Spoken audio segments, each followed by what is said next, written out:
Thousands of union workers and big labor supporters rallying across the country yesterday on Labor Day, pushing to raise the minimum wage in their Fight for $15 campaign. But our next guest says they've got it all wrong and risk earning less. Here to explain is the California Health Institute Director, Dr. Kevin McNamee. Kevin, good morning to you. Good morning. Glad to be here. Thank you so much. It's great to have you. Show. Thank you very much, Kevin. I get it. If I was minimum wage, I'd want as much as I possibly could get. But you say that ultimately is a bad thing. Why? Well, employers only have so much profit margin to go around to expand their business, increase marketing, buy product to sell.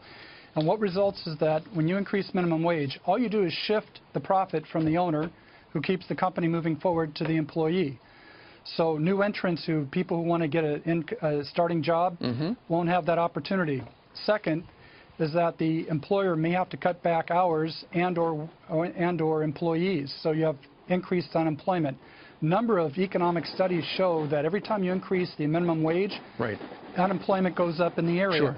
So it's actually a counter as to what you would think it would be. Great for politicians, it gets them votes. Absolutely. It's a political thing, and you look at all those people who showed up in Chicago yesterday, they're all going to love whoever is got the microphone saying, hey, I want you to get as much money as possible.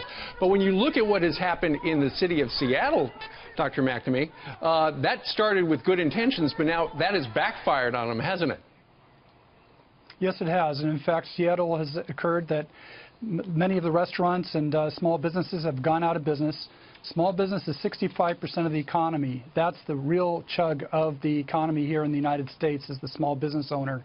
And for example, in San Francisco, since September of 2016 to January of 2019, or of 2017 of this year, they've had 60 restaurants close. Right. So what you're doing is squeezing profit margins. Businesses go under.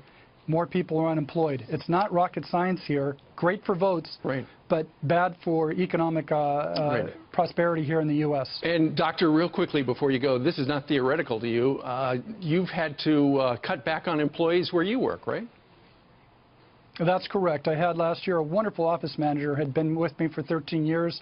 She retired to Sacramento, and as a result, I brought on someone else to replace her, only have her a day and a half a week to do the same amount of work.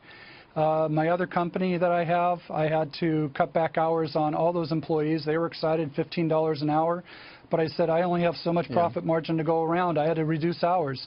And this is what other employers are having to do. It's a shame, but that's what we're up against when politicians don't understand the way the economics growth. Face it, government knows three things to do: tax, spend, and regulate. They do that all very well in the People's Republic of California, and we're stuck with the results. There you are. All right. That's the side of the story you didn't hear yesterday at those rallies. Dr. McNamee, thank you very much for joining us live today from Los Angeles. Pleasure. Thank you for having me.